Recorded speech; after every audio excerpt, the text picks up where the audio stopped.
Supreme court से आदेश आते ही अलग अलग पार्टियां में खलबली मच गई है। इलेक्टोरल बॉन्ड पे बात हम कर रहे हैं, जो सुप्रीम कोर्ट के द्वारा आदेश आता है, खंडित किया गया है। आइए मेरे साथ युवा लीडर है। इलेक्टोरल बॉन्ड पे कोई खंडन उंडन नहीं, एक आदेश आया है जो कि 2017 में इसको लाया गया था इलेक्टोरल बॉन्ड, जिसमें राजनीतिक पार्टियां अपना चंदा इलेक्टोरल बॉन्ड से ले सकती है। जो 2017 में आया, 2018 में इसको मान्यता दी गई। उस समय से ये चल रहा था, लेकिन ये जब आरटी 19(1)(a) के तहत ये नहीं है कि लोग इसकी जानकारी हासिल कर सकते हैं। तो सुप्रीम कोर्ट की एक बैठक होती है जिसमें यह निर्णय होता है कि इलेक्टोरल बॉन्ड से जो चंदा लिए जा रहे हैं उसको आरटी के तहत लाया जाए और सारा इंफॉर्मेशन जो 2019 से पहले का है वो सारा इंफॉर्मेशन सुप्रीम कोर्ट को दिया जाए। और आम लोगों को भी ये जानने का हक है कि आखिर कौन कौन से लोग चंदा कितना देते हैं, क्योंकि ये चंदा कई करोड़ों का है। और इसमें दिक्कत ये आ रही कि ये 95% जो चंदा गया वो एक पार्टी को गया और बाकी 5% अलग अलग पार्टियों को गया। तो आखिर ऐसा क्यों? अब जानने की बात यह है कि आखिर जो पार्टियां इतने बड़े बड़े चंदा देती हैं तो वो फायदा के लिए देती हैं। तो आखिर इतने बड़े बड़े जो अब माफ किए जाते हैं कर्जा, क्या इसी का तो देन नहीं कि हमने इतना पैसा दे दिया है और हमारा इतना करोड़ों कई लाखों करोड़ों का हमारा माफ कर दिया जाए। वहीं जब किसान की बात होती है तो रहते यहाँ से कहाँ से आएगा, पैसा कहाँ से आएगा। और एक बैग चंदा जो दिए रहते हैं ना, उनका तरह तरह से पैसा माफ कर दिया जाता है। कई सवाल उठते हैं, कई सवाल आते हैं इस दौरान कि जो इलेक्टोरल बॉन्ड है, कांग्रेस भी कई बार सवाल दागे है कि उन्हें तो मतलब फंडिंग अच्छे खासा हो जाता है, लेकिन पब्लिक को दिखाए नजर नहीं आता है। वही कांग्रेस पार्टियां जो विपक्ष की पार्टियां हैं उन्हें बहुत कम मात्रा में फंडिंग होता है, और अलग अलग पार्टियां जो राज्य लेवल पे होता है, छोटी मोटी पार्टियां होता है, उन्हें नाम था पता भी नहीं होता है।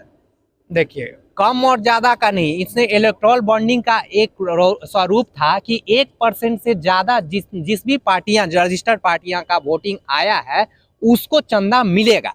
लेकिन चूंकि जो सत्ता में पार्टियां होती है ना, वो डाइवर्ट करती है हर बातों को, और कोई भी चाहता है कि जो जीता हुआ है उसी को सिर्फ चंदा दिया जाए। पहले जो था वो चेक कैश सब दिया जाए, लेकिन इलेक्टोरल बॉन्ड को इसलिए लाया गया था कि काला धन को रोका जाए। लेकिन ये विपरीत हो गया, क्योंकि जो छोटी छोटी या दूसरे पार्टियां हैं उनको काला धन और उजला धन, उनको चंदा ही नहीं मिल रहा है। चंदा देने वाले लोग कौन होते हैं? ये चंदा देने वाले बड़े बड़े कॉर्पोरेट होते हैं, और वो इसलिए देते हैं कि उनको किस तरह सरकार फायदा पहुंचाए। जैसे आप देखते हैं कि तरह तरह 40,000 करोड़ माफ हो गया, 20,000 करोड़, तो वो 100 करोड़ का चंदा पहले देते हैं, 20 करोड़ का, और इसी एवज में पार्टियों से एक डील हुई रहती है, चाहे कोई भी सत्ता में रहे, कि हमारा इतना कर्ज माफ कर देना है या किसी तरह से आप हमको फायदा पहुंचाएं। जो कॉर्पोरेट है अब चंदा इसलिए देते हैं कि मेरी कर्जा माफ हो जाए, लेकिन धरातल पे जो हम देखते हैं किसान 40,000, 50,000, 20,000 रुपया कर्जा लिए रहता है, इनसे खेत बेचवा के गहना बनकी लगवा के उसर वसूल कर लिया जाता है। बिल्कुल, ये कर्जा ही माफ नहीं, सिर्फ कर्जा माफ के लिए तरह तरह इन्हें फायदा पहुंचाए, टेंडर में, इसमें, मतलब किसी भी तरह आप अगर पैसा आप दे रहे हो, मान लो 10 करोड़ और 20 करोड़ बड़ी अमाउंट, तो स्वाभाविक है कि आपको फायदा चाहिए। और कॉर्पोरेट तो बिजनेसमैन होता है, अब आम आदमी तो है नहीं कि हम दे दिए। कॉर्पोरेट जब भी देता है तो उसका माइंडसेट बिजनेस का होता है।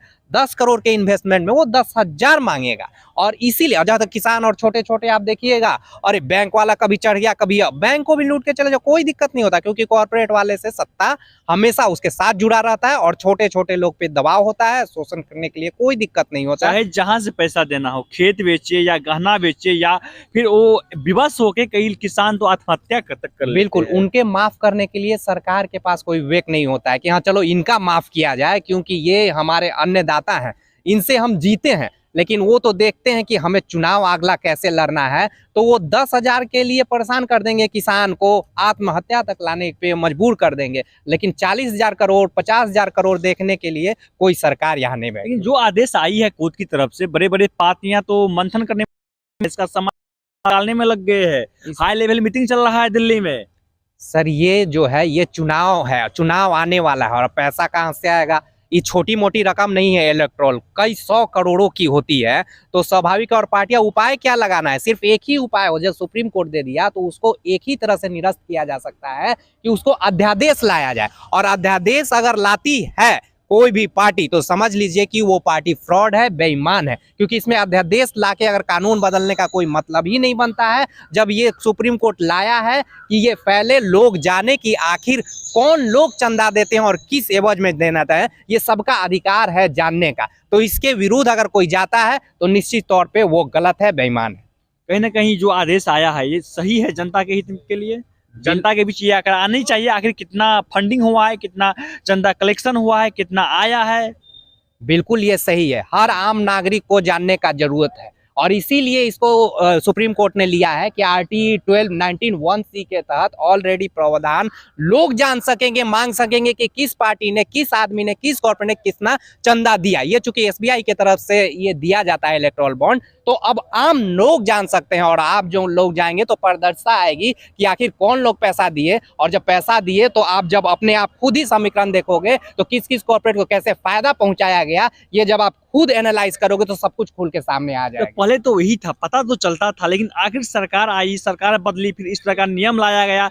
अभी भी तो ये हो सकता है कि प्रस्ताव लाके इसको खंडित कर दिया जाए, नेताओं के द्वारा नया अध्यादेश ला दिया जाए। नहीं, पहले पता नहीं चलता था, ये अध्यादेश आया ही है 2017 में और 18 में इसको पारित किया गया था, तो ये पहले से नहीं था, ये बाद में लाया और इसका ये कह के लाया गया था कि ये इसमें काला धन का रुकावट होगा, काला धन से बचेगा सफेद। लेकिन ये उल्टा हो रहा है, ये सिर्फ एक पार्टी के लिए काम करने लगी, क्योंकि 95% जो चंदा है वो एक पार्टी को चलेगी और 5% में सारे पार्टियां, जबकि ये प्रावधान है कि लोग जितने भी वोटिंग होते हैं उसके 1% से ज्यादा जिसको मत मिला है उसमें ये चंदा दिया जाए। तो ये दुरुपयोग की भावना होने लगी और इसीलिए सुप्रीम कोर्ट ने इसमें संज्ञान लिया और ये पारदर्शिता लाने की कोशिश की कि आम जनता, आम लोग ये जान सके कि कौन कॉर्पोरेट और कौन आम जनता कितने करोड़, कितने फंड देती है। तो फिर से तो कोशिश किया जा सकता है, जो आदेश आया है उनको मतलब निरस्त अस्थायी किया जाए, रोका जाए।